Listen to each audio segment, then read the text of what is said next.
आइए हम आज के मनन में सब एक मन और एक चित्त होकर के शामिल हों।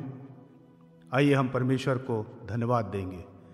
पिता परमेश्वर, आपके चरणों में पिता, पुत्र और पवित्र आत्मा के नाम से आते हैं, धन्यवाद का बलिदान चढ़ाते हैं इस सुंदर अवसर के लिए जो आपने हमको दिया है कि हम आपकी इबादत में प्रभु नतमस्तक हो सकते हैं।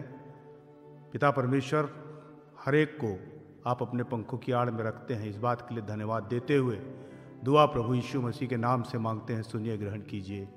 आमीन, आमीन और आमीन। साक्षी सिंगिंग एंड प्रीचिंग मिनिस्ट्री आपका स्वागत करती है। मैं हर समय यहोवा को धन्य कहा करूँगा, उसकी स्तुति निरंतर मेरे मुख से होती रहेगी। मैं यहोवा पर घमंड करूँगा, नम्र लोग यह सुनकर आनंदित होंगे। मेरे साथ यहोवा की बड़ाई करो और आओ हम मिलकर उसके नाम की स्तुति करें। परख कर देखो कि यहोवा कैसा भला है, क्या ही धन्य है वह पुरुष जो उसकी शरण लेता है। परमेश्वर के जीवित कलाम में जाने से पूर्व आइए हम ये भक्तिपूर्ण गीत सुने। पवित्र आत्मा की अगुवाई में इस गीत की रचना मैंने खुद की, शब्द और राग पवित्र आत्मा ने मुझको दिया। आइए हम इस गीत को सुन लें।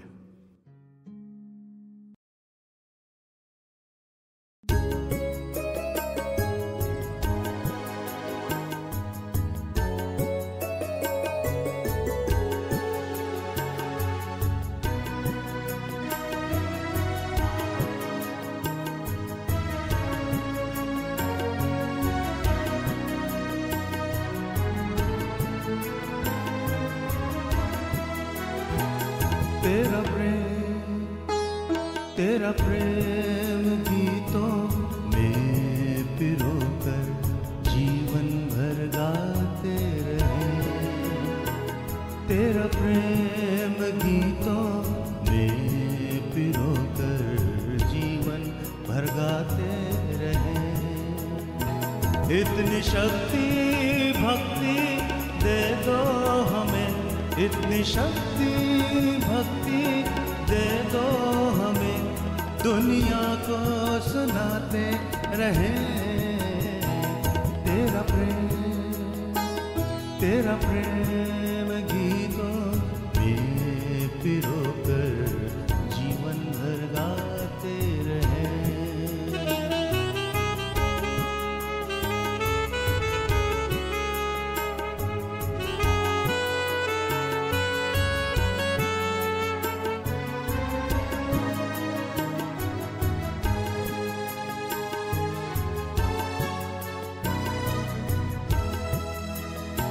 हर बुराई से हम दूर रहें और भलाई दामन में संजोए रहें।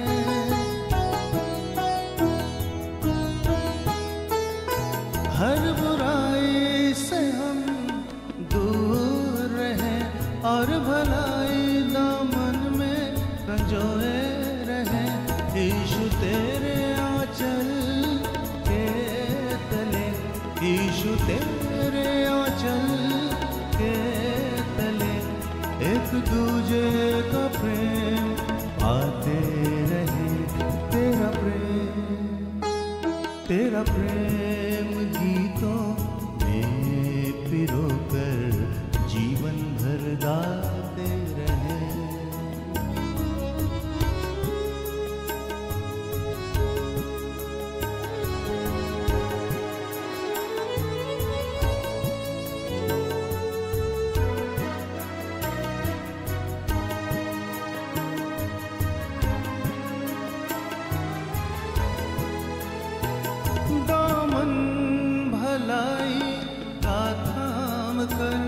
दुख दूसरों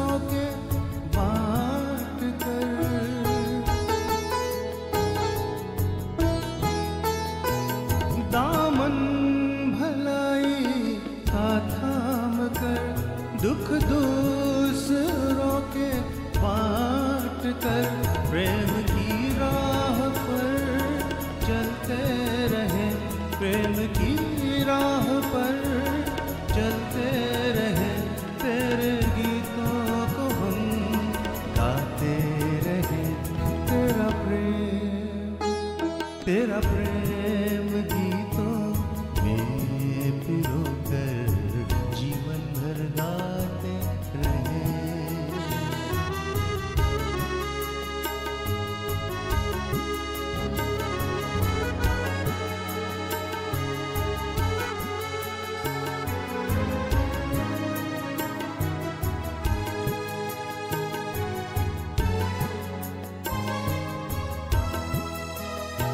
नींद से आँखों का जो रिश्ता है और खुशबू से फूल महकता है।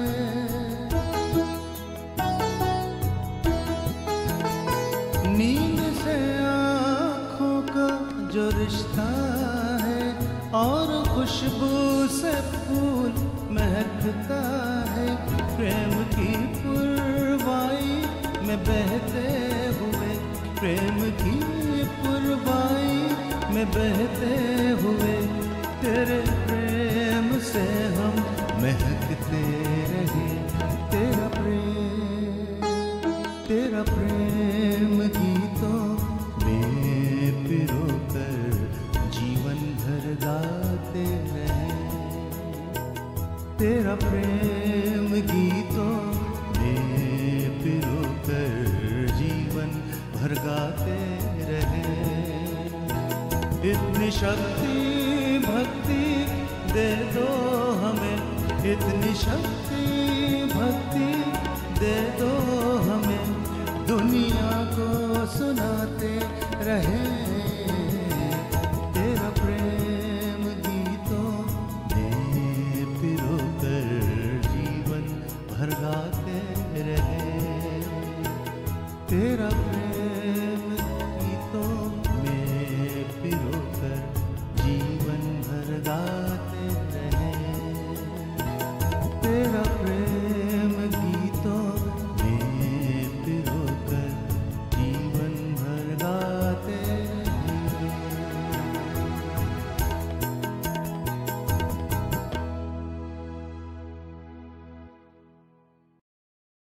प्रभु यीशु मसीह के पवित्र मीठे महान सामर्थी नाम में आप सबों को मेरा सलाम।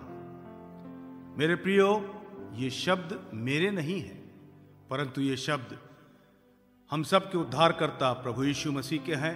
निकालिए मत्ती रचित सुसमाचार उसका 28वां अध्याय और पद 8 से आगे क्या लिखा है। वे भय और बड़े आनंद के साथ कब्र से शीघ्र लौटकर उसके चेलों को सुसमाचार देने के लिए दौड़ गई। तब यीशु उन्हें मिला और कहा सलाम। तब यीशु उन्हें मिला और कहा सलाम। ये शब्द जो है मेरे परमेश्वर, मेरे उद्धारकर्ता प्रभु यीशु मसीह का है। अन्य जाति ने इसे अख्तियार कर लिया और हम लोगों ने हमारे परमेश्वर के कहे हुए इस शब्द को छोड़ दिया। त्रासदी है मेरे प्यारों, परंतु ये मेरा विश्वास है कि आज के बाद हम जब भी मिलेंगे तो हम सबको इसी शब्द से संबोधित करेंगे, प्रभु यीशु मसीह के नाम में सलाम। आप सबको फिर से कहता हूं, प्रभु यीशु मसीह के नाम में सलाम। आज हम देखने जा रहे हैं योना नबी की किताब, जो कि बड़े ही संदर्भित पाठों को लिए हुए और ऐसी घटनाओं को लिए हुए है जिसमें कि बहुत सारे भेद छुपे हुए हैं। और परमेश्वर जो है योना को अपने कार्यों के लिए इस्तेमाल करता है। यहोवा पिता परमेश्वर, योना एक नबी है। हम सब ने बचपन से, जब हम संडे स्कूल में थे तब से हमने इस पाठ का अध्ययन किया है। हमको संडे स्कूल के टीचरों ने इसके विषय में बताया है, पढ़ाया है। और बड़ी विडंबना लगती है ये कि जब ये कहा जाता है कि योना की कहानी, मूसा की कहानी, दानियल की कहानी। नहीं मेरे प्रियो, मैं आपसे एक गुजारिश करना चाहता हूँ, परमेश्वर का जीवित कलाम जो है सच्चा है। इसमें कहानी नाम की कोई चीज़ नहीं है, इसमें कोई मनगढ़ंत बातें नहीं है, क्योंकि कहानी तो वो होती है जो मन से कह दी जाती है। और जब मन से कह दिया तो हम उसमें कुछ भी जोड़ते चले जाते हैं और कहानी का अंत नहीं होता है। परंतु नहीं, ये परमेश्वर का जीवित कलाम है और जब परमेश्वर के जीवित कलाम को हम खोल करके पढ़ते हैं तो अब हम इस बात पे विश्वास करें, इस बात पे हम विश्वास करें कि परमेश्वर जो है अपने कलाम के माध्यम से हमसे बातें करता है। तो परमेश्वर जो है वो मनगढ़ंत नहीं है, वो मनगढ़ंत बातों पे हमसे बातचीत नहीं करता है। मैं आपसे एक चीज़ बोलना चाहता हूँ कि योना नबी की इस पुस्तक को जब हम पढ़ते हैं तो यहाँ कुछ भेद है, कुछ बड़ा भेद है। और 1 से 4 अध्याय जो हैं अपने आप में कुछ ऐसी बातों को लिए हुए हैं जिनके हम जब करीब जाते हैं और उसके और समीप जाते हैं तो बहुत सारी ऐसी बातें हमको समझ में आती है कि हम यदि अपना ध्यान उधर केंद्रित करें तो अपने आप को तौलने पे हम मजबूर हो जाते हैं। योना को जो कि एक नबी था, परमेश्वर ने 4 आदेश दिए थे। योना जो था परमेश्वर के लौट आने के लिए ठहरा रहा। योना जो था परमेश्वर के लौट आने के लिए ठहरा रहा। परमेश्वर चाहता, यदि परमेश्वर चाहता, खुदा बाप यदि चाहता, यहोवा पिता परमेश्वर चाहता तो योना को समुद्र में ही नाश कर सकता था। जब उसने मल्लाहों के द्वारा, नाविकों के द्वारा उसको समुद्र में फेंकवा दिया था और जब उस बड़े तूफान से और आंधी से उनका कोई बचाव नहीं था और चिट्ठी निकाली गई। जब पढ़ेंगे आप किताब को तो बहुत सुंदर वर्णन है कि वो चिट्ठी योना के नाम पे निकली थी और बड़ा ही भयावह दृश्य था। उसने कहा, मैं जानता हूँ ये समस्या मेरे कारण आई है, मुझको उठाओ और उठा करके समुद्र में फेंक दो, ये लहरें शांत हो जाएंगी। जिस जल जंतु के पेट में योना गया, जिस जल जंतु को ठहराया था यहोवा पिता परमेश्वर ने, यदि यहोवा पिता परमेश्वर चाहता तो उसी क्षण योना को वो नाश कर सकता था, मृत्यु से मिल सकती थी। परंतु जो व्यक्ति भाग रहा था यहोवा पिता परमेश्वर से और उसकी इच्छाओं से वो भाग रहा था, उसकी इच्छा के विरुद्ध कार्य कर रहा था, उस पर भी परमेश्वर ने उसको संभाला। और जब ये भागता है परमेश्वर के आदेश का उल्लंघन करके तो उसको जाना पड़ा जहाज में चढ़ा जब वो, तो उसको भाड़ा दे करके चढ़ना पड़ा। वो भाड़ा दे करके जहाज में चढ़ा, उसको अपने अंटी में से पैसा निकालना पड़ा। पर जब परमेश्वर की ओर लौटा तो उसे 1 पैसा भी खर्च करना नहीं पड़ा। मेरे प्यारो, 1 नया पैसा खर्च करना नहीं पड़ा। परमेश्वर का संदेश दूसरी बार योना के पास पहुंचा, उठकर उस बड़े नगर नीनवे को जा और जो बात मैं तुझसे कहूंगा उसमें प्रचार कर। योना 3:2 में यह बात लिखी हुई है, उठकर उस बड़े नगर नीनवे को जा। और ये जो नीनवे नगर है ये परमेश्वर के दास निम्रोद ने बसाया था और जो कि योद्धा कहलाया, वीर कहलाया। और ये जो नीनवे शहर था ये उस समय का बहुत प्रसिद्ध शहर था और इसको बसाया उसी निम्रोद ने था। आपको बताता हूँ इफिसियों की किताब उसका 4था अध्याय और 14 से 17 पद जब हम पढ़ते हैं तो क्या लिखा है। परमेश्वर का कलाम कहता है, इस कारण वह कहता है, हे सोने वाले जाग और मुर्दों में से जी उठ, तो मसीह की ज्योति तुझ पर चमकेगी। इसलिए ध्यान से देखो कि कैसी चाल चलते हो, निर्बुद्धियों के समान नहीं पर बुद्धिमानों के समान चलो। अवसर को बहुमूल्य समझो क्योंकि दिन बुरे हैं। इस कारण निर्बुद्धि ना हो पर ध्यान से समझो कि प्रभु की इच्छा क्या है। परमेश्वर योना को 4 स्पष्ट आदेश देता है। ये आदेश शब्दों में छोटे हैं मेरे प्यारों, ये आदेश जो हैं वो शब्दों में बड़े छोटे हैं पर हैं बहुत ही ज्यादा महत्वपूर्ण। यदि आप इसकी तरफ ध्यान देंगे, यदि आप अपने ज्ञान चक्षु को लगाएंगे यहाँ पर और शून्य होकर के यदि सोचेंगे, तब ये समझ में आता है कि बहुत ही महत्वपूर्ण बातें हैं। योना नबी की किताब उसका 3रा अध्याय और उसका 2रा पद क्या कहता है, पढ़िए। उठकर उस बड़े नगर नीनवे को जा और जो बात मैं तुझसे कहूँगा उसका उसमें प्रचार कर।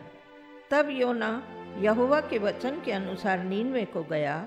नीनवे एक बहुत बड़ा नगर था, वह 3 दिन की यात्रा का था और योना ने नगर में प्रवेश करके 1 दिन की यात्रा पूरी की।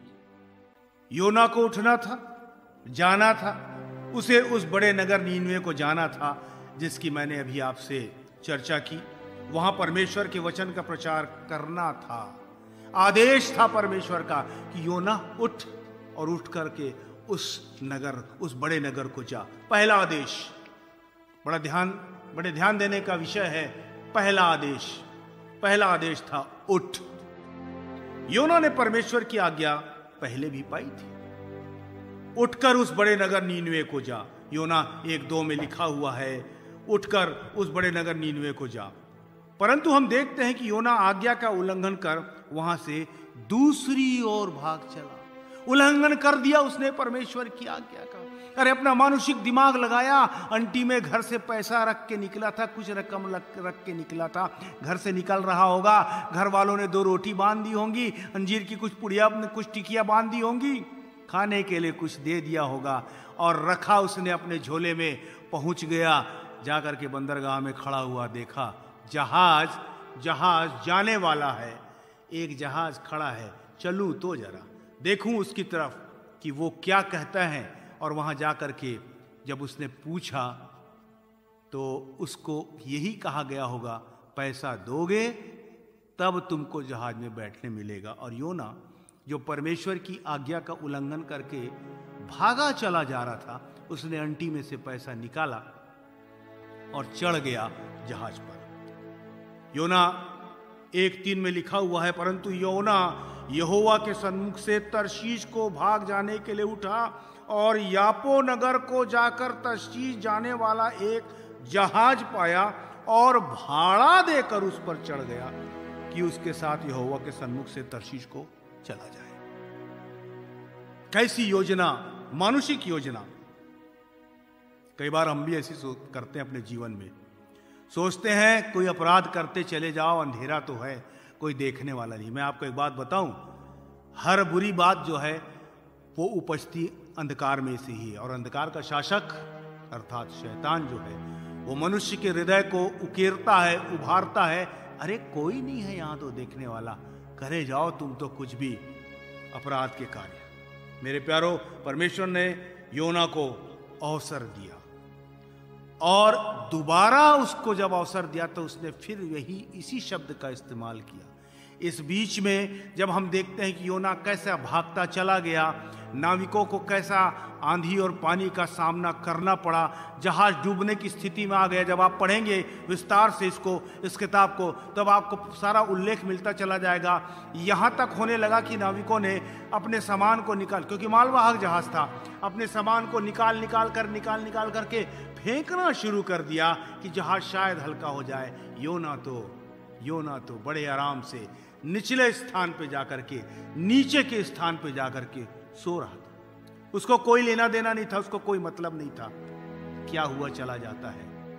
और अचानक मल्लाहों ने, नाविकों ने ये कहा कि ये मुसीबत जरूर किसी के कारण से आई है। चिट्ठी डाली गई और वो चिट्ठी निकली योना के नाम पे। एक नाविक नीचे उतरा और नीचे उतर करके वो जा करके देखता है तो उसको दिखाई दिया कि ये तो सो रहा है नीचे, अरे बड़े आराम से सो रहा है। उसने उसे उठाया, ए भाई उठ, तू यहाँ क्या कर रहा है? देख हम सब डूबने वाले हैं, ये जहाज अब डूबने वाला है और तू यहाँ बड़े आराम से सो रहा है। वो ऊपर आया और ऊपर जब चिट्ठी डाली गई और चिट्ठी निकाली गई तो वो चिट्ठी योना के नाम पे निकली। जैसे ही वो चिट्ठी योना के नाम पे निकली, योना ने इस चीज को स्वीकार कर लिया। जब आप आगे पढ़ेंगे तो विस्तार से मिलेगा। उससे पूछा कि तू किसको पूजता है, तेरा परमेश्वर कौन है? और योना ने जवाब दिया कि मेरा परमेश्वर यहोवा पिता परमेश्वर, जगत को बनाने वाला मेरा परमेश्वर। तुम एक काम करो। उसकी अंतरात्मा में परमेश्वर ने बात किया और उसने कहा तुम एक काम करो, मुझको उठा करके समुद्र में फेंक दो, तब ये सब कुछ शांत हो जाएगा। ये लहरों का उठना, ये बड़ी ऊंची ऊंची लहरों का उठना और ये आंधी का चलना, ये पानी का इतना ऊंचा उछलना, सब कुछ शांत हो जाएगा। उन्होंने वैसा ही किया और जैसे ही योना पानी पे गया, उसको फेंका गया, एक जल जंतु ने, बाइबल बताती है, उसको निगल लिया। सब कुछ शांत हो गया, नाविक बच गए। लेकिन उसके पहले उन्होंने यहोवा पिता परमेश्वर के आगे घुटने टेक दिए। ये एक बड़ी बात हुई। एक छोटी सी गवाही योना ने जैसे ही दी कि संसार के सृष्टिकर्ता जो यहोवा पिता परमेश्वर है वो मेरा परमेश्वर है। और आपको बताऊं मैं, उन्होंने यहोवा पिता परमेश्वर के आगे घुटने टेके और उससे यही कहा कि इसका दोष जो है वो हमारे ऊपर ना लगे। परमेश्वर ने योना को फिर से अवसर दिया था। जल जंतु के पेट में रहा वो, मृत्यु को देख लिया उसने और वहां उसने रिपेंट किया। उसने अपने अपराध को स्वीकार किया और अपराध को स्वीकार करने के बाद जब उसने परमेश्वर के सामने सरेंडर किया, अपने आप को पूरी तरीके से रख दिया, यहोवा पर परमेश्वर ने उसके लिए ठहराया और उस जल जंतु ने उसको बाहर उगल दिया। और तब फिर से आदेश पे आदेश आया परमेश्वर का, उठ। मेरे प्यारो, आज कितनी बार परमेश्वर का वचन हमको जगाता है। आज परमेश्वर का वचन हमको कितनी बार जगाता है और हम जरा भी नहीं जागते हैं। परमेश्वर कहता है, हे सोने वाले जाग। जब चारों तरफ बुराई बढ़ती जा रही है, लोग परमेश्वर से दूर होते चले जा रहे हैं, शैतान पूरे बल से काम करने लगा है, तो क्या हम जो अपने आप को परमेश्वर के लोग कहते हैं, हम जो अपने आप को मसीही कहते हैं, हम जो अपने आप को मसीही साबित करना चाहते हैं, आज संसार की जो दशा है, इतनी भयावह दशा है कि इस दशा को देख करके, प्रतिदिन के समाचार को सुन करके, प्रतिदिन के रिपोर्ट्स को देख करके, जो मोबाइल में आते हैं, जो टीवी में दिखाए जाते हैं और अखबारों पे आते हैं, उनको देख करके, उनको पढ़ करके रोंगटे खड़े हो जाते हैं। आप सब जानते हैं कि कैसी भयंकर त्रासदी से आज पूरा संसार गुजर रहा है।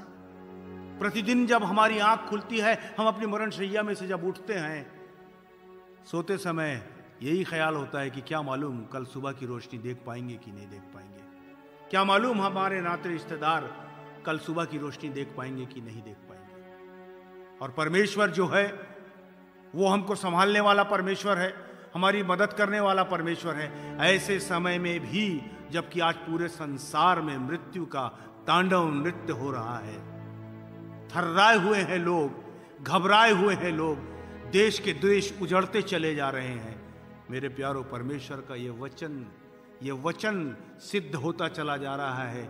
हर एक घुटना मेरे आगे झुकेगा। हालेलुया, हर एक घुटना मेरे आगे झुकेगा। और ये बात सच है कि नामालूम कैसे कैसे देशों ने, कैसे कैसे लोगों ने, अरबों खरबों लोगों ने अपने घुटने टेक दिए।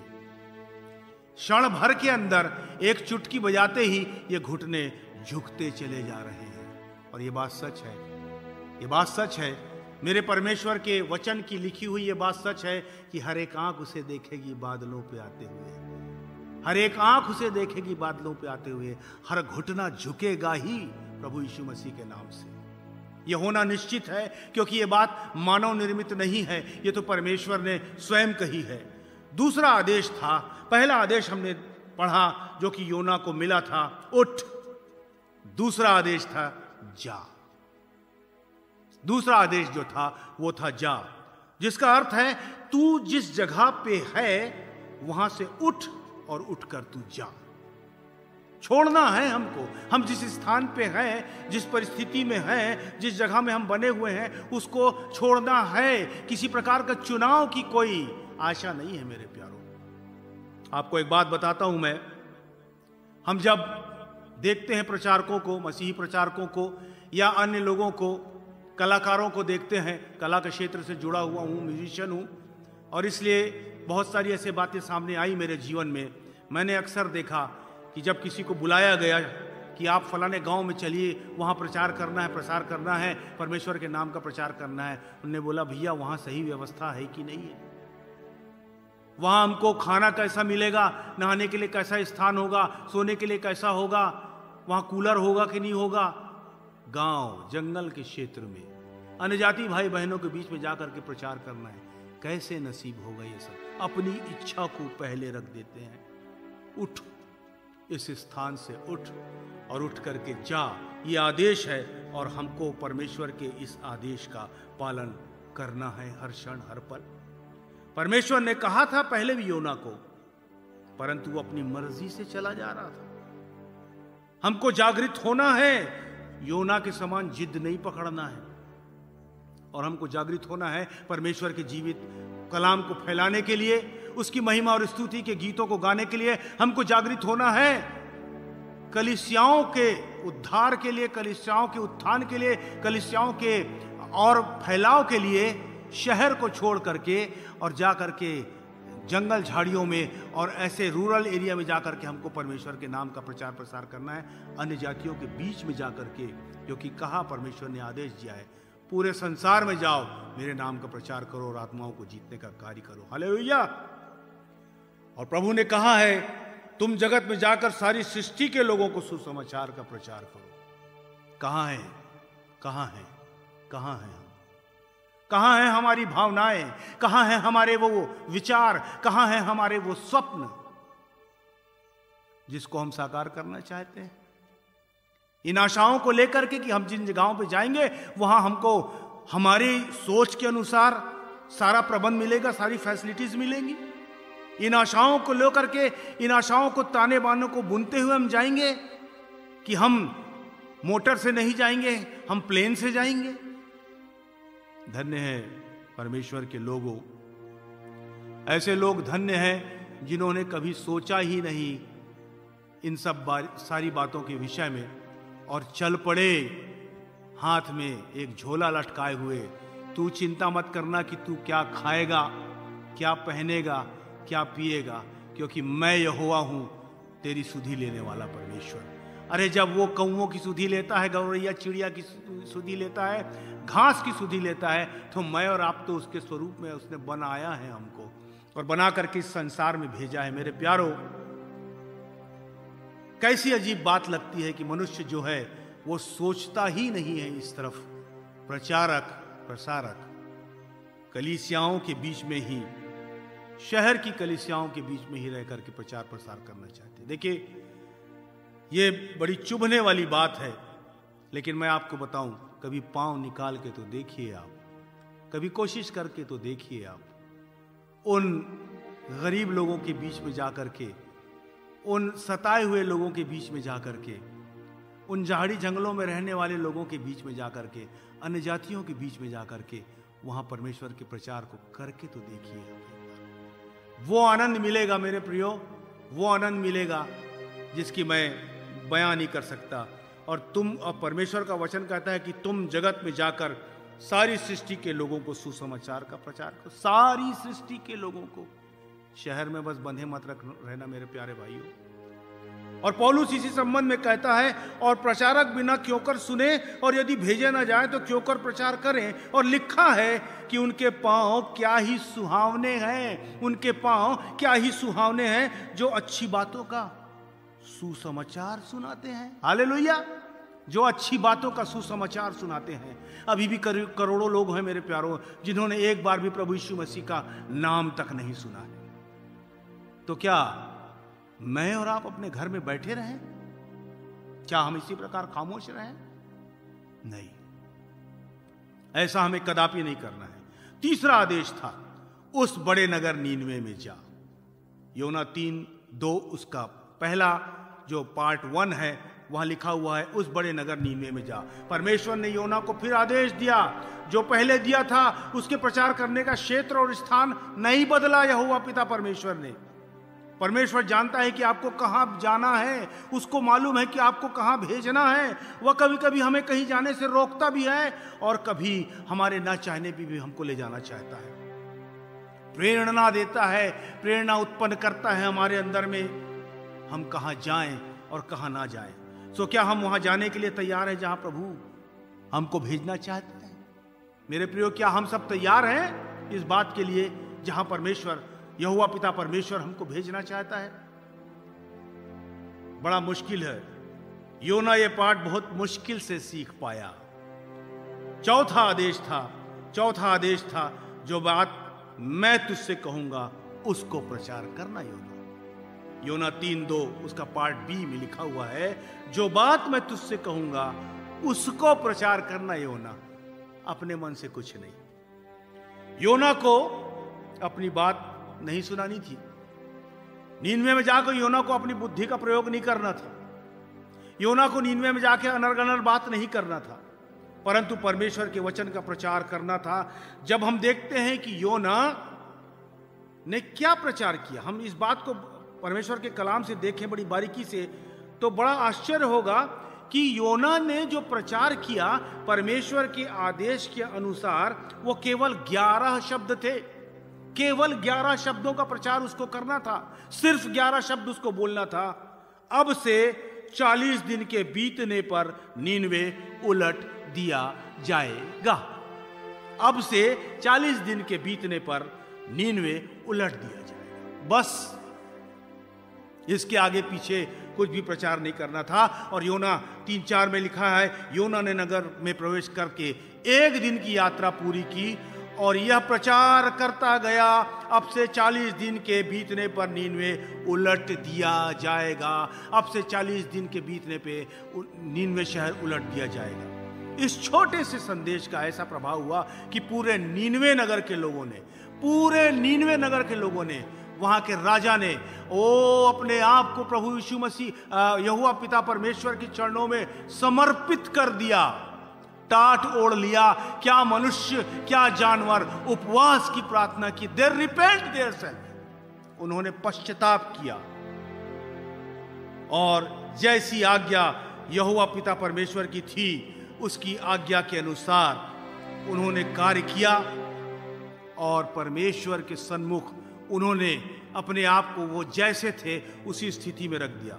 मेरे प्यारों, इतना बड़ा कार्य किया वहां के शासक ने, वहां के राजा ने तो आज्ञा दे दी कि हर कोई, यहां तक कि पशु भी टाट ओढ़े और राख पे बैठे।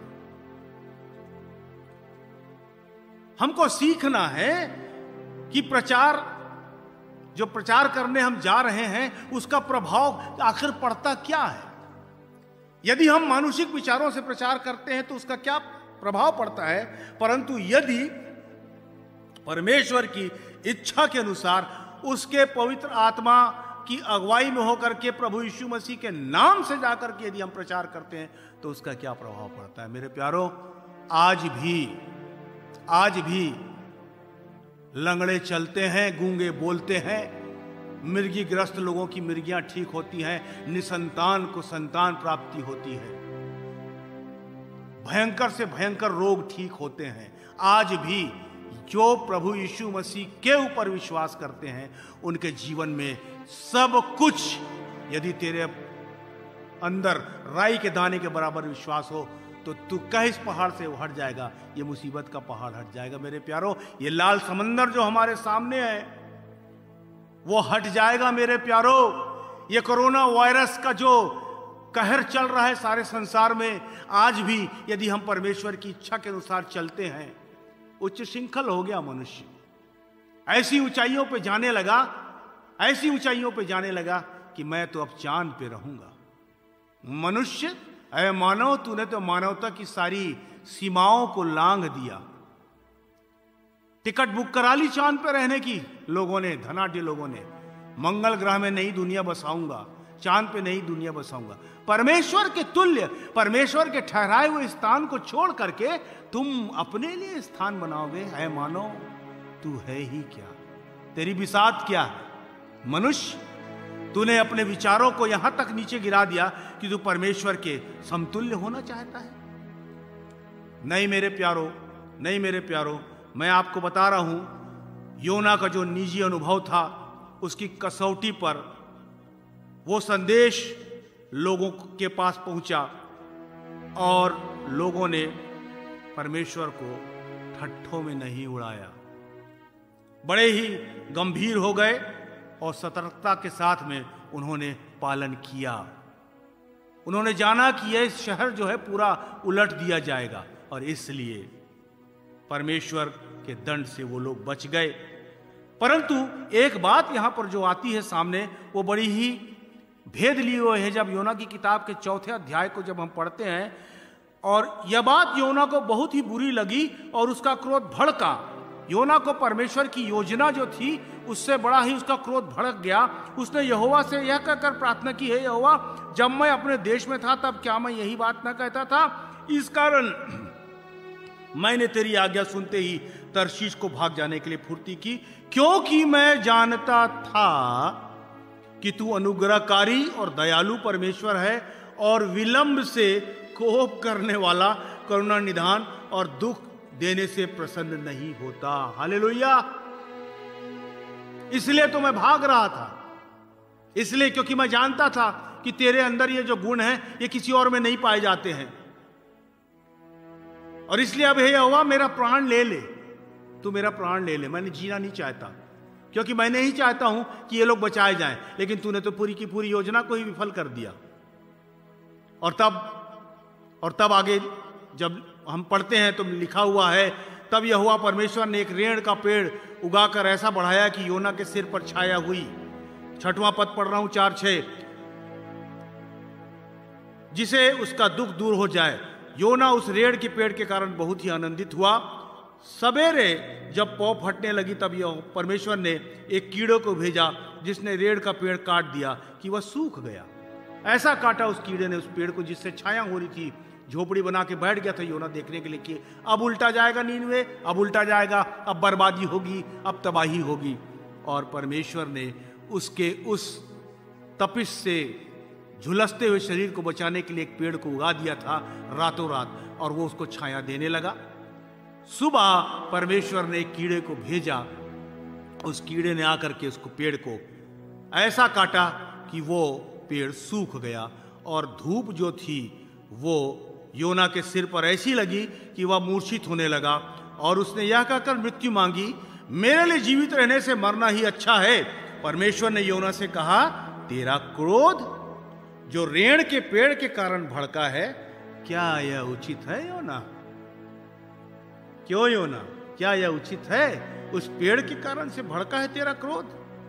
उसने कहा, हां, मेरा जो क्रोध भड़का है वह अच्छा ही है, वरन क्रोध के मारे मर भी जाना अच्छा होगा।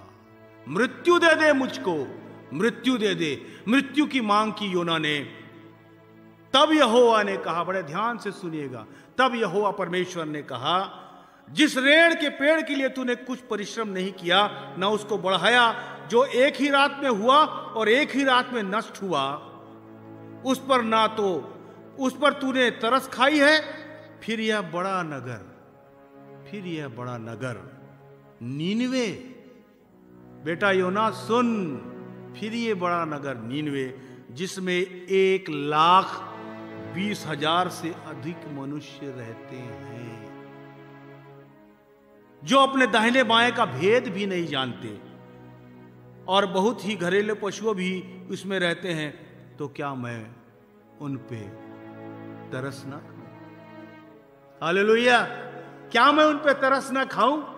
हमने गीत गाया, आपने गीत सुना, तेरा प्रेम गीतों में पिरोकर जीवन भर गाते रहे। ऐसा अनोखा प्यार करने वाला हमारा परमेश्वर है, ऐसा अनोखा प्रेम देने वाला हमारा परमेश्वर है। वो विलंब से कोप करने वाला परमेश्वर है, वो हमको अपने पंखों की आड़ में रखने वाला परमेश्वर है, वो हमको सारी मुसीबत से बचाने वाला परमेश्वर है, वो सारी त्रासदियों से हमको बचाने वाला परमेश्वर है। वो इसलिए है क्योंकि वो जीवित परमेश्वर है। हालेलुया!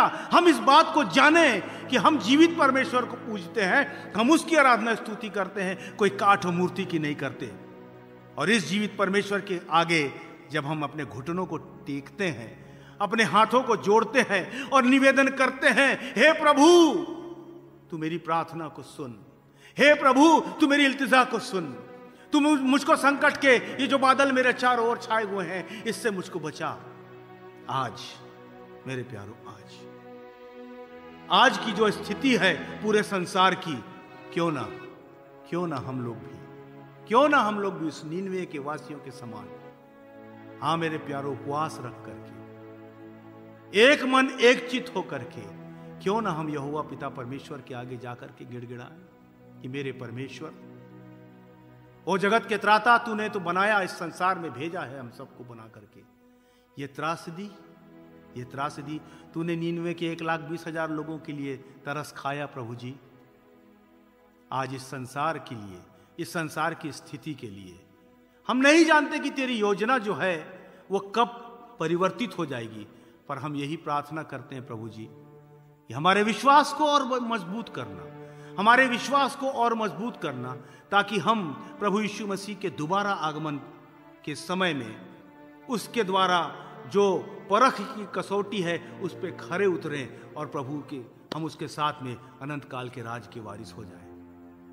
ये बात तो सच है पिता परमेश्वर कि मनुष्य ने गलती तो की है, लेकिन ये भी बात सच है कि आप विलंब से कोप करने वाले परमेश्वर हैं। आइए हम जब प्रभु की नज़दीक जाते हैं, परमेश्वर के चरणों के नज़दीक जाते हैं और अपने आप को जब हम परमेश्वर की शरण में ले जा करके अपने आप को रखते हैं, हम यही इल्तिजा करें कि हे परमेश्वर, यदि हो सके तो अपने प्रेम की इस नैया में, अपने प्रेम की इस बयार में, अपने प्रेम की इस पिता परमेश्वर शांति में हमको अपने पंखों की आड़ में रखना परमेश्वर पिता, क्योंकि हम बच्चे हैं। गलती होती तो है इंसान से, गलती हुई थी योना से, लेकिन आपने उसको बख्शा प्रभु जी। आज सारी मानव जाति से गलती हुई है। हे परमेश्वर, हो सके तो अपनी मनसा को बदलना। परमेश्वर हम सबको, आप सबों को आशीषों से माला माल करे। आइए हम दुआ मांगे। पिता परमेश्वर, आपके जीवित कलाम के प्रचार के लिए आपने समय दिया, आपने प्रभु इस योग्य रखा मुझ तुच्छ निकम्मे इंसान को। प्रभु मैं आपको धन्यवाद देता हूँ और धन्यवाद देता हूँ इस सुंदर घड़ी के लिए जो आपने प्रभु जी हमें दिया है। पिता परमेश्वर, अपने पंखों की आड़ में रखना प्रभु जी, और हो सके तो पिता परमेश्वर इस सारे संसार में से ये जो भयावह स्थिति चल रही है इससे उबार लेना ईश्वर राजा।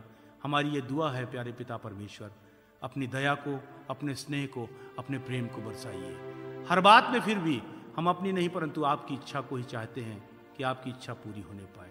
दुआ प्रभु यीशु मसीह के नाम से मांगते हैं, सुनिए, ग्रहण कीजिए। आमीन, आमीन और आमीन।